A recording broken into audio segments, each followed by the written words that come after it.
नमस्कार दोस्तों। सुबह के 4 बजे हैं और पार्टी अभी बाकी है। तो बस जोक्स अपार्ट, बात ये थी कि जस्ट हम आप लोगों से ऐसे ही जस्ट सुबह सुबह की बातचीत है कि फ्रेश मूड है और आपसे बात कर ली जाए। फ्रेश इसलिए है कि आज हम पूरी रात से बैठे हुए बातचीत कर रहे थे। किन चीज़ों के ऊपर? मुद्दा वही है जिस पे मतलब मैं हमेशा ही बात करता आया हूँ और जिस चीज़ के लिए मैं समझता हूँ कि बहुत गहराई से, बहुत जतन से हमारे बीच में ये मुद्दा होना चाहिए।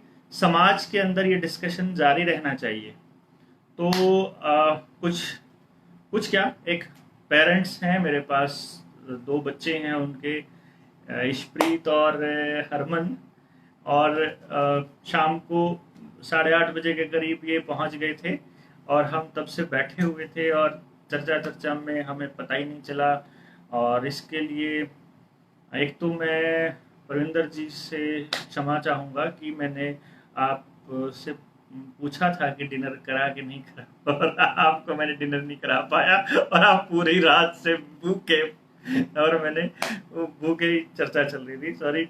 तो क्योंकि बातचीत जो है ये एक ऐसा मुद्दा है, बच्चे और उनकी एजुकेशन, उनका करियर, उनके लिए जो कंसर्न होते हैं माँ बाप के, जिसको हम नज़रअंदाज नहीं कर सकते। और आज के दौर में जब हर तरफ एक ही चिंता है कि क्या होगा हमारे बच्चों का और किस रास्ते वो जाएंगे, रास्ता कोई नज़र आ नहीं आ रहा है, ऊपर से ऑनलाइन एजुकेशन, बहुत डिफ़िकल्ट है ये डिसाइड करना कि किस रास्ते जाएं।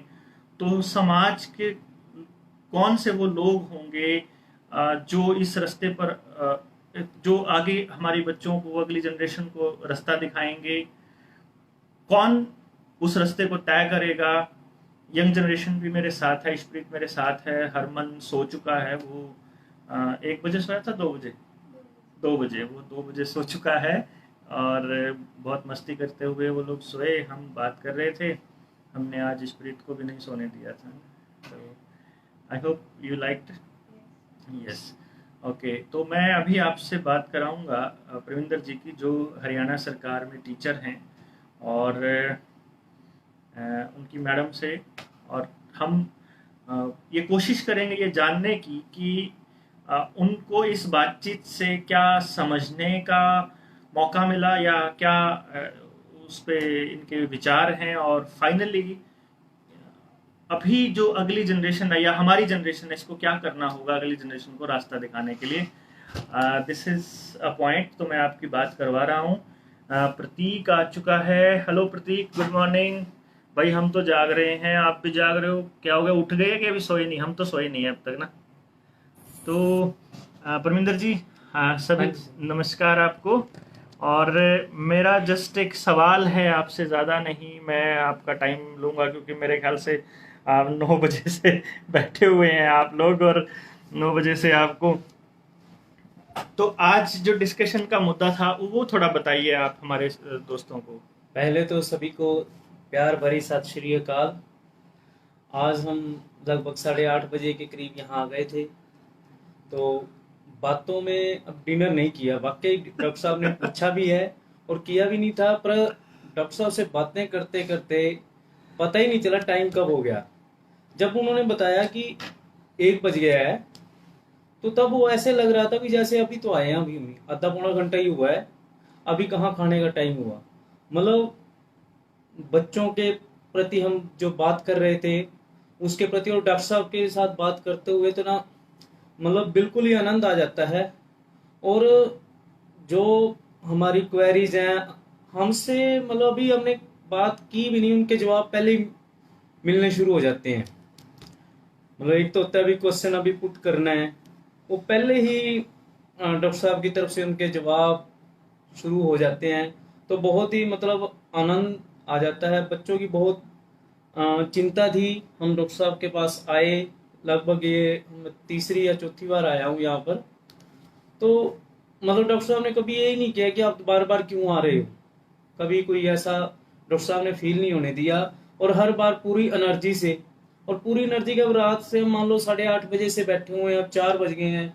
अगर इनके इनके चेहरे की तरफ देखे, हमें तो थोड़ा सा ऐसे लग रहा था चेहरे पे थकावट या कुछ ऐसे, और डॉक्टर साहब की पूरी एनर्जी, फुल एनर्जी, वैसे जैसे उस समय थे वैसे ही अब है। अब दिन में तो ये भी नहीं सोए, दिन में भी अपना बच्चों के साथ लगे हुए थे, तो मतलब पूरी एनर्जी से भरपूर, पूरे तरोताजा। तो तो एक चीज मैं परविंदर जी आपसे पूछना चाहूंगा कि जैसे जो कंसर्न रहता है आज के माँ बाप का, कि ऑब्वियसली आपका भी वैसा ही कंसर्न रहा होगा कि अ, बच्चों के फ्यूचर से रिलेटेड, या आज हम चौथी बार मिल रहे हैं, इसका मतलब ये हो गया कि हमें करीब करीब साल 1.5 साल तो हो गया होगा जी जी जी। जिम मिले हुए।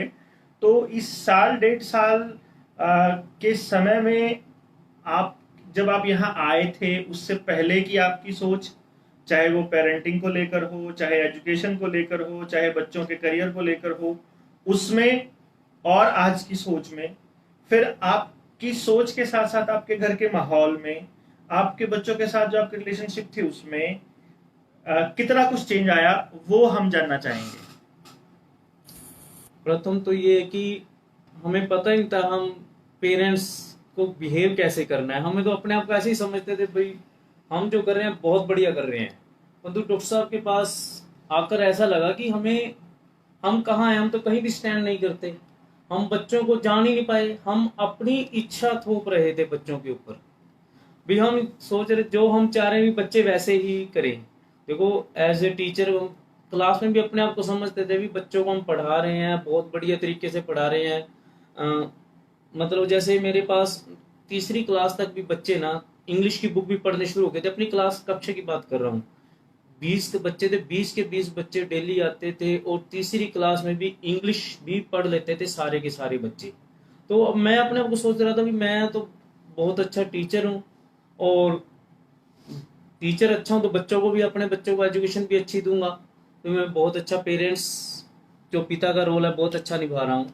परंतु डॉक्टर साहब से जैसे बात हुई तो थोड़ा सा हमें लगा कि हम बच्चों के ऊपर, हम ना चाहते हुए भी अनजाने में, जाने अनजाने में कह लो कि अपनी इच्छा थोप रहे हैं। भी इच्छा थोप रहे हैं मतलब बच्चों को समझ नहीं रहे। बच्चे जो चाहते हैं बच्चों को खुला छोड़ना, बच्चे को एकदम बेटा पढ़ ले, हर समय बेटे पढ़ ले, बेटे पढ़ाई तेरे वास्ते अच्छी है, मतलब ऐसी बातें करना, चलो मोटिवेट करना, किसी और तरीके से मोटिवेट, कहानी सुनाकर या कैसे भी मोटिवेट करते रहना। परंतु असल में क्या है कि बच्चों को उनके ढंग से, उनके ढंग से करने के लिए उनको खुला छोड़ा जाए, वो चीज अब समझ में आ रही है। और इसका इफेक्ट मेरे क्लासरूम में भी पड़ा है। बच्चों को भी, क्लास के कक्षा के बच्चों को भी समझने लग गए हूँ भी। अब हर किसी, अब बच्चा हर कोई विलक्षण है, हर बच्चे में अपनी अपनी प्रतिभा छुपी हुई है। हर बच्चे को अलग मानकर ही उसके साथ बिहेव करना होगा। तो कोई बच्चा, हम जैसे कहते हैं अभी ये तो बच्चा नालायक है, वाकई नालायक कोई बच्चा नहीं होता। ये तो हम कहने को है नालायक, बच्चे को माहौल नहीं दे पाए हम। बच्चों को अगर वही माहौल दिया जाए, कोई बच्चा नालायक नहीं। और नालायक तो हम इस हिसाब से, अगर बच्चों को नहीं माहौल दे पा रहे हैं तो नालायक हम हैं। तो मैं मैडम से बात करना चाहूँगा, आपको मतलब कैसा लगा कि इस काउंसलिंग के बाद, कि ये काउंसलिंग कितनी इम्पोर्टेंट है और कितनी बढ़िया या खराब, मतलब एनीथिंग जो भी आपका मन कहे। सबसे पहले सबको सत श्री अकाल। और मेरे को डॉक्टर साहब से मिलके बहुत अच्छा लगा। बच्चों के बारे में ये जो सोचते हैं हम उनके पास कभी नहीं सोच सकते। इनके पास बैठते हैं, पूरी रात निकल जाए, पूरा दिन निकल जाए, हमें टाइम का 1 मिनट का भी पता नहीं चलता। कहाँ पूरी रात चली गई, कहाँ दिन चला गया। मुझे तो बहुत अच्छा लगता है। और इवन कि हम पूरी पूरी रात बैठे रहते हैं और इनसे बात करते रहते हैं, ना ये थकते और ना हम थकते, और ना खाने पीने का किसी चीज का कुछ ध्यान नहीं रहता। बहुत अच्छा लगा है मुझे ये, जहाँ तक सोचते हैं कर हम, हमारे में कुछ चेंजेस भी आए हैं इनसे बात करके। काफी 1-1.5 साल हो गया हमें इनसे मिलते। ये हमें भी गाइड करते हैं, बच्चों के साथ ऐसे करना है, वैसे करना है, व्यवहार ऐसा करना चाहिए। तो हमें पता चलता है, ये जैसे बातें बताते हैं भाई बहुत अच्छी लगती हैं कि हाँ ठीक है, हम ही गलत थे, हमें ऐसे करना चाहिए था बच्चों के साथ। बाकी आगे देखो। तो अगला सवाल मैं आपसे पूछ रहा हूँ कि क्या आपको कभी इस बातचीत के दौरान या बातचीत के बाद क्या कभी आपको ऐसा महसूस हुआ कि काश हम बच्चों से पहले मिलते, मतलब डॉक्टर साहब से पहले मिलते, या मतलब मुझसे कि क्या आपको ऐसा लगा कि जैसे मैं माँ बाप को ये बोलता होता हूँ कि मेरे पास जो आने की सबसे बेस्ट एज है वो 3 साल है, तो क्या हम, अगर आप मान लो जब हमारे बच्चे 3 साल के होते या 4 साल के होते और आप उस पॉइंट पे, क्योंकि पहले क्या होता था, आज से 10-12 साल पहले की बात बताता हूँ मैं आपको, कि जब मैं माँ बाप को ये बोलता था कि मैं 3 साल की उम्र के बच्चे के बारे में आपको बता दूंगा, तो वो ये बोलते हैं 3 साल का बच्चा तो कुछ बता ही नहीं सकता है। वो नहीं बता सकता है, मैं बता सकता हूँ। मैं माँ बाप को रिकॉर्ड करके देता हूँ। तो जब आपके बच्चे 10th क्लास के बाद हो गए तो माँ बाप, आमतौर पे जो पेरेंट है ना, वो ये सोचते हैं कि यार ना 10वीं में हो जाएगा तब सोचेंगे कि आगे कौन सा सब्जेक्ट लेना है, और तब तक हम उसे वो चीज़ें कहीं एक्सपोजर ही नहीं दे पाते जिन चीज़ों के लिए एक्चुअली वो बना था। तो 2-4 चीज़ें ही रह जाती हैं फिर हमारे पास की मेडिकल, नॉन मेडिकल, साइंस और वो कॉमर्स और आर्ट्स। तो इसलिए एक तो ये है कि क्या आप अगर पहले आते तो क्या आपकी लाइफ कुछ डिफरेंट होती या बच्चों की लाइफ कुछ डिफरेंट होती। और दूसरा, माँ बाप जैसे, क्योंकि माँ बाप को ये लगता है, मैं ये नहीं ऑनलाइन बोलूँगा कि कई पेरेंट्स ने मुझे ये कहा कि डॉक्टर साहब आपकी तो फीस बहुत ज़्यादा है, तो क्या आपको ये लगा कि मेरी फीस ज़्यादा है। और नंबर 3 मैं आपसे सवाल पूछूंगा कि जो पैसा आपने अपने बच्चों की पढ़ाई पर बर्बाद कर दिया था, उसकी यूटिलाइजेशन भी इसके बाद ही शुरू हुई या फिर वो कर रहा था स्कूल। ये 3 सवाल हैं कि क्या रहेगा। मेरे से आप एक एक क्वेश्चन दोबारा से प्लीज रिपीट कीजिए। बच्चे पहले आते तो, अगर, या आप पहले आते जब बच्चे, अगर हम पहले आते तो मुझे तो ये लगता है कि हम अपने बच्चों को बेहतर लाइफस्टाइल दे सकते थे, क्योंकि खाली अब मुझे महसूस हो रहा है खाली पढ़ाई नहीं, बच्चों का मेन लाइफस्टाइल भी बेहतर होना चाहिए। बच्चों का जो इंटरनल खुशी है वो मुझे अब लगता है जैसे अब भी हमने मतलब काफी फर्क पड़ा है। अगर हम पहले आते तो बच्चों को बहुत ही बेहतर स्थिति दे पाते। बच्चों के इंटरनल जो खुशी है, हमें ऐसा लगता है कई खुशियां हम बच्चों की हम खा चुके हैं, वो हम बच्चों को वो प्रोवाइड कर पाते अगर हम पहले आते तो। और डॉक्टर साहब आप क्या दूसरा क्वेश्चन क्या पूछ रहे थे आप? कि जो मतलब जो चार्जेस हैं क्या वो आपको ज्यादा लगे?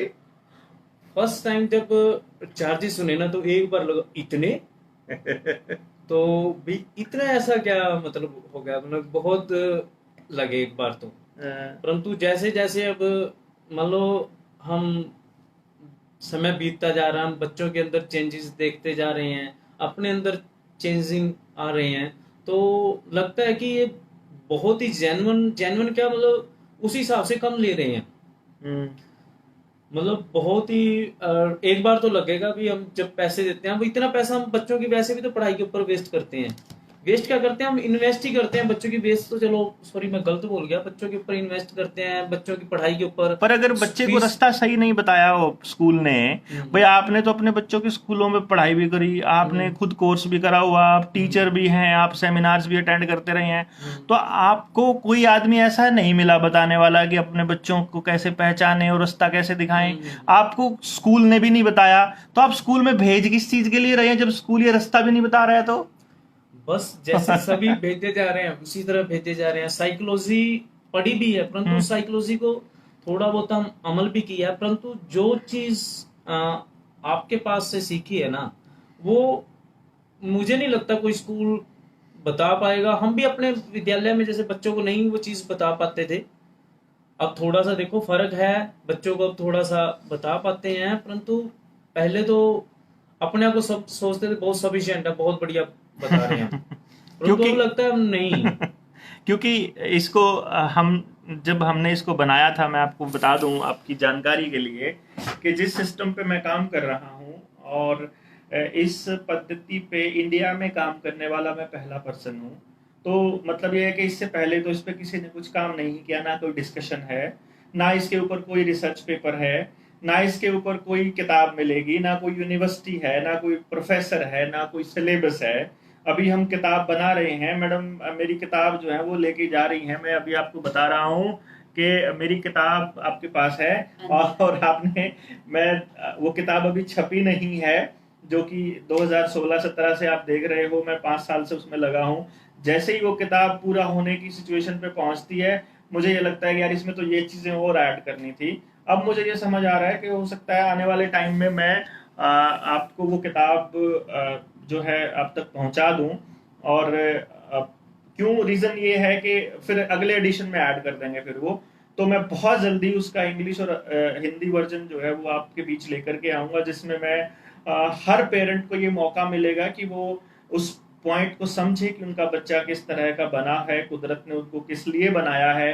क्योंकि हर सोल का, हर इंसान का, हर जीव का बल्कि मैं ये कहूंगा, इस धरती पर आने का, इस दुनिया में होने का अपना मकसद है। हम ये कोशिश करेंगे थोड़ा बहुत जानने की कि उस बच्चे की का मकसद क्या है इस लाइफ में आने का, और उसका समाज में क्या, हम सिर्फ सुबह उठ करके ड्यूटी जा करके शाम को आ करके सोने के लिए पैदा हुए हैं, या फिर हमारा इस सोसाइटी को बेटर करने के लिए कोई दूसरा प्रयास या कोई और भी हमारा रास्ता हो सकता है। तो इसमें हम कोशिश करेंगे। उस किताब को मैंने अभी शुरुआत के लेवल पे मैंने उसको प्रिंट किया था, मैडम के पास वो मेरी किताब है, और पढ़ने के बाद इन्होंने मुझे वापस करने के लिए बोला है। मैं किसी और को वो पढ़ने के लिए अभी नहीं दूंगा जब तक वो छप नहीं जाएगी। इनको मैंने इसलिए दिया कि वो इसके रिव्यूज लिखेंगी कि किताब में, कि इस किताब को पढ़ने के बाद how did you feel. Reason ये है कि ये किताब नहीं पढ़ते हैं, मेरे ख्याल से आपको शौक नहीं है पढ़ने का, तो मैंने इनको एक चैलेंज दिया है कि आपने ये किताब शुरू कर दी तो आप कितने टाइम में इसको खत्म करेंगे, आपने ये भी बताना है, और क्या आप इसको पढ़ पाए। यानी कि कई माँ बाप को शौक नहीं होता पढ़ने का, क्योंकि किताब जो सोते यार पढ़ना शुरू तो करते हैं लेकिन ना 2-3 पेज पढ़ के नींद आ जाती है। तो आई गारंटी कि जब आप इस किताब को पढ़ेंगे तो आप इस किताब को खत्म करे बिना नहीं रुक सकते, क्योंकि आपको अपनी जिंदगी, अपने आस पड़ोस की जिंदगी, अपने दोस्तों की, अपने बच्चों की जिंदगी चलती हुई नजर आएगी कि डॉक्टर साहब मेरे बच्चे के बारे में ये बात कह रहे हैं और मुझे अब इस पे ये स्टेप उठाना है। This is the best thing.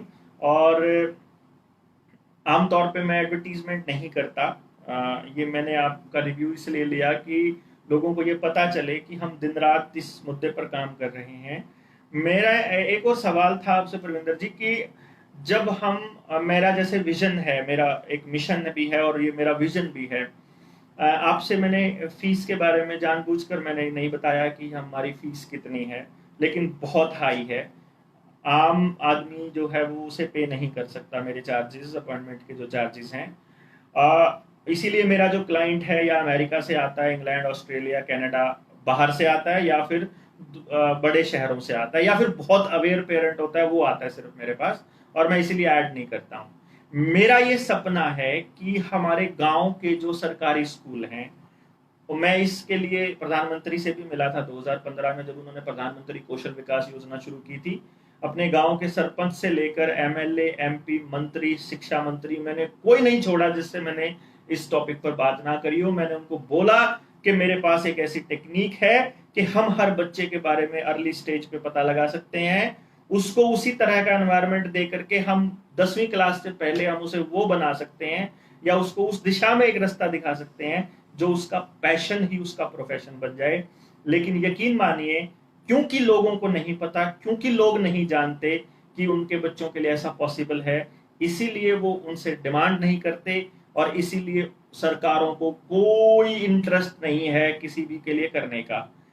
इसीलिए मैंने 2016 में अपना कोचिंग इंस्टीट्यूट बंद करके, मैं आपको बता दूं मैं भी सरकारी स्कूल में टीचर था, इसीलिए छोड़कर आया था नौकरी कि सरकारी सिस्टम जो है वो हमें काम नहीं करने दे रहा था, और मेरे पास इसका सोल्यूशन था कि 100% एम्प्लॉयमेंट बेस्ड एजुकेशन सिस्टम कैसे तैयार किया जा सकता है।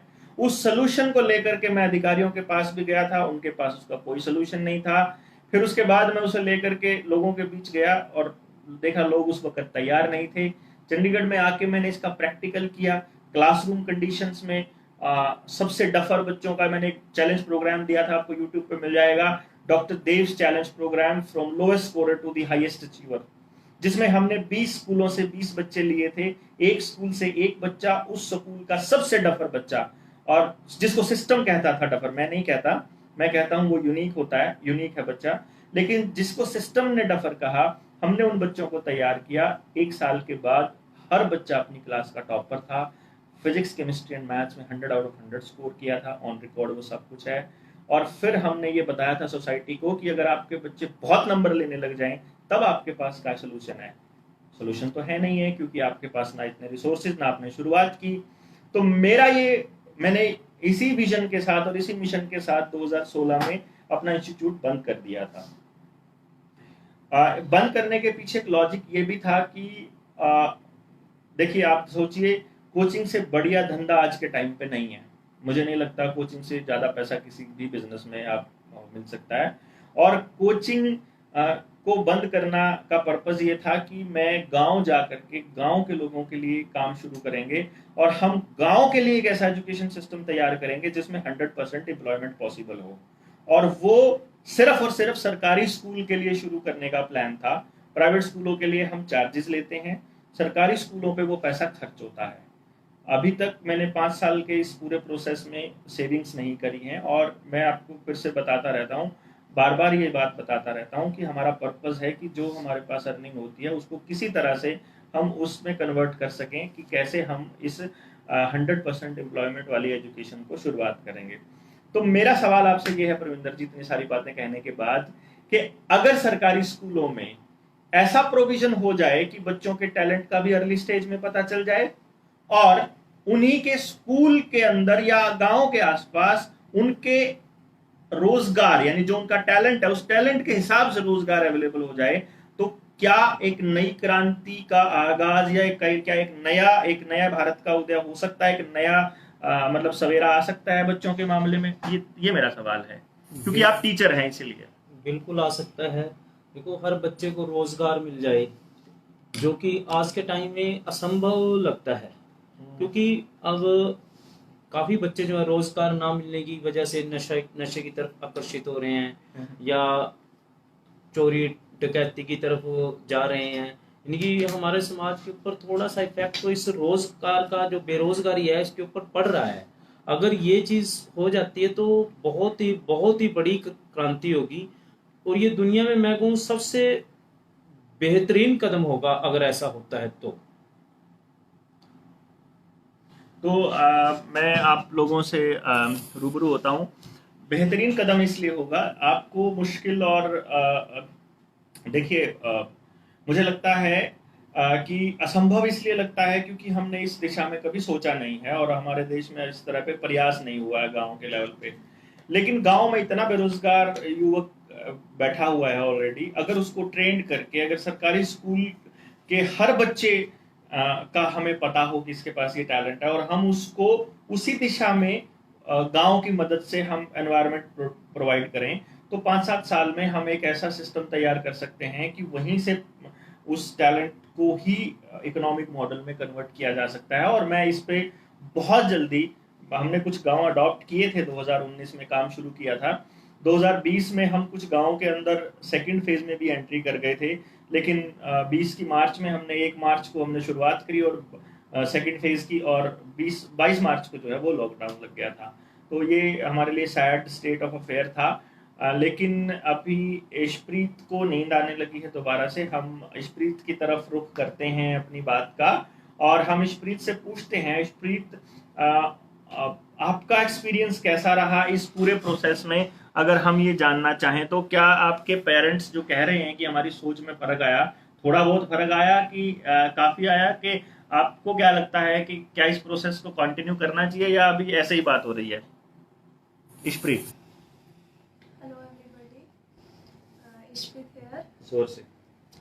तो ऑब्वियसली फ़र्क तो आया है कि हमें 1.5 साल हो गया है यहाँ आते, और जैसे जैसे वो मेरे पापा को, मेरे मम्मा को बताते हैं कि आपको ऐसे करना है, तो ऑब्वियसली चेंजेस आ रहे हैं।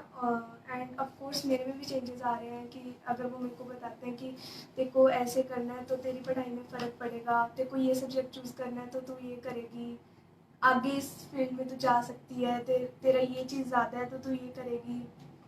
तो ऑब्वियसली मैं अगर बात मानती हूँ उनकी तो फ़र्क पड़ता है, और अगर नहीं इम्प्लीमेंट करती तो भी फ़र्क पड़ता है, पर वो नेगेटिव साइड में फ़र्क पड़ता है। तो इससे बहुत चेंजेस आ रहे हैं और इनफैक्ट इतने चेंजेस आ रहे हैं कि एक अच्छी लाइफ हम जी सकते हैं। और पढ़ाई सब कुछ नहीं होती, ये तो मैंने अंकल से सीखा है, पढ़ाई सब कुछ नहीं होती लाइफ में। बहुत अच्छे। तो हाँ, परमिंदर जी कुछ कहना चाहेंगे?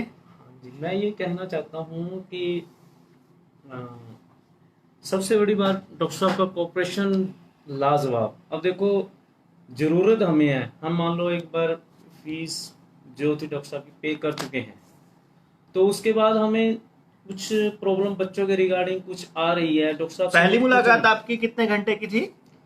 पहली मुलाकात भी लगभग 6-7 घंटे की तो थी। 6-7 घंटे हमने पहली मुलाकात में बात किया, दूसरी मुलाकात में भी 5-7 घंटे। सवेरे 3 बजे गई थी। हाँ जी। उस टाइम सेकंड मुलाकात में भी हम रात को 8 साढ़े 8 पहुंच गए थे और सुबह 3 बजे 3:30 सुबह 3 बजे गए थे उस दिन भी। हाँ जी।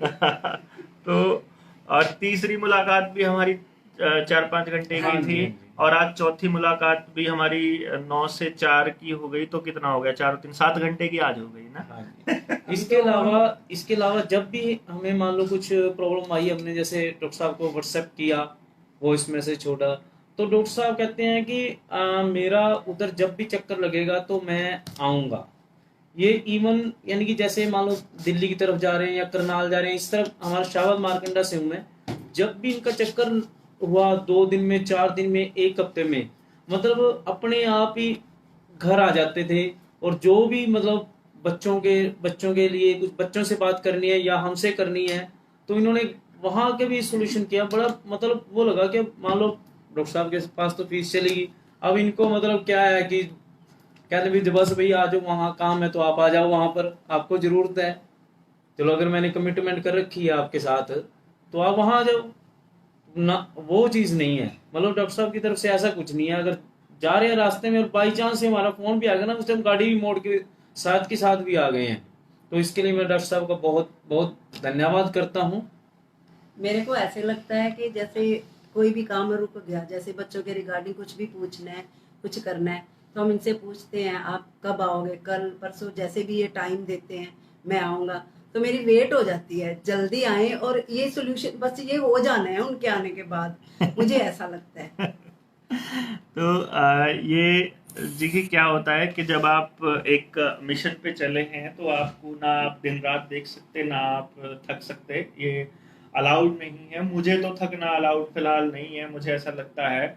और मेरा सपना ये है कि मेरे हरियाणा के गांव ऐसे हों कि वहाँ एक भी बच्चा बेरोजगार ना हो, और हम ये पॉसिबल है, ये कर सकते हैं। और जुलाई के 15 तारीख के बाद मैं जैसे अभी मेरे एक दोस्त हैं जो फेसबुक मेरे फ्रेंड हैं, जिनका नाम मैं जोगिंदर है, शायद सांगवान, शायद वही होंगे। हाँ, जोगिंदर सांगवान जो है, उन्होंने एक सवाल पूछा है कि आप अपनी फीस बता दीजिए डॉक्टर साहब के, आपकी कितनी फीस है। तो मैं आपको बता दूं कि फीस जो है, मैंने ये एक मिशन बनाया है कि हरियाणा को मैं बिजनेस पर्पस के लिए इस्तेमाल नहीं करूंगा।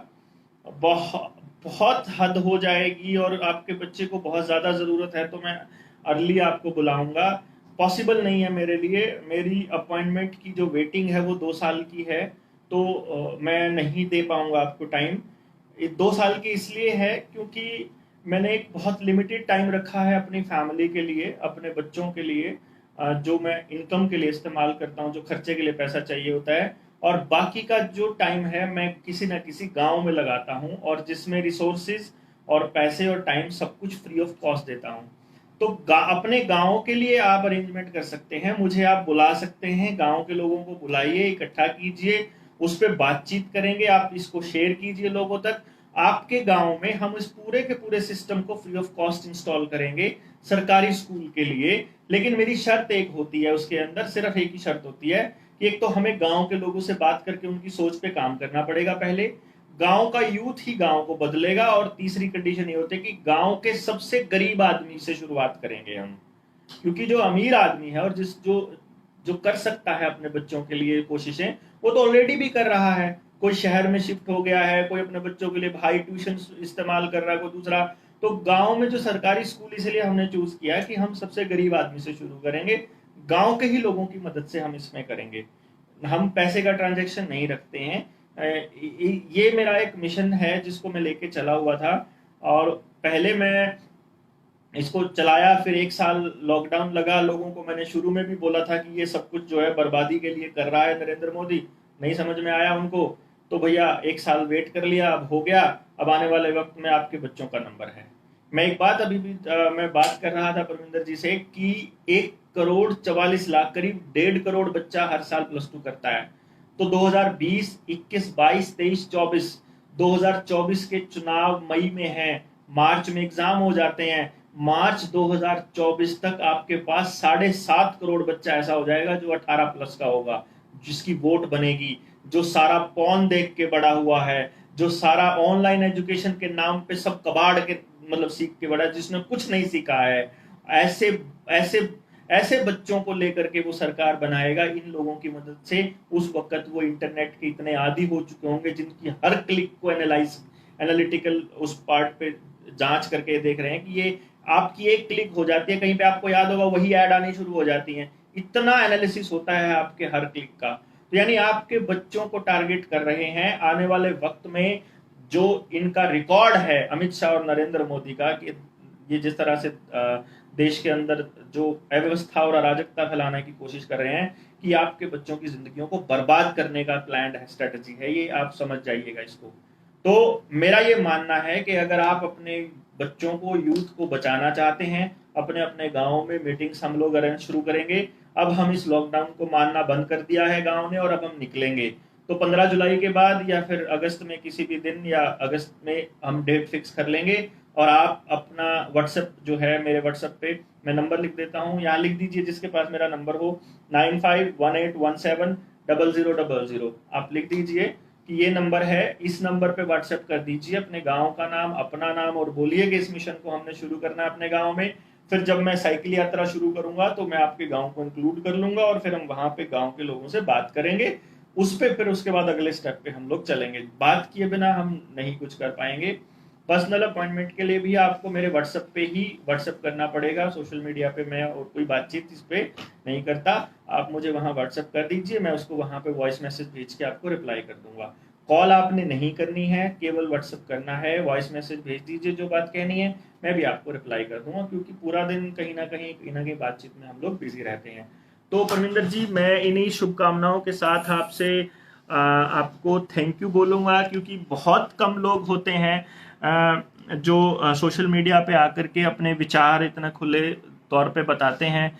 मैंने ऐसे बहुत से पेरेंट देखे हैं जो करते हैं कई बार कि उनकी लाइफ बदली, लेकिन वो पब्लिक में जो है उसको स्वीकार नहीं करते हैं। और मैं क्योंकि इसीलिए मैं कभी भी किसी पेरेंट को उसी वक्त मैं नहीं कहता कि आप अभी बताइए, क्योंकि जब आप काउंसलिंग के बाद शुरुआत करते हैं, जब आप वो अपने बच्चों के ऊपर काम करना शुरू करते हैं और अपनी सोच में बदलाव लाते हैं, उसके बाद ही आपकी लाइफ बदलनी शुरू होती है। ये ऐसे कोई ऐसा बटन तो है नहीं कि आपने क्लिक किया और आपकी लाइफ जो है उसी टाइम बदलनी शुरू हो जाएगी। बहुत बहुत धन्यवाद। इन्हीं सब शब्दों के साथ मैं आप सबसे विदा लेता हूँ। Thank you very much.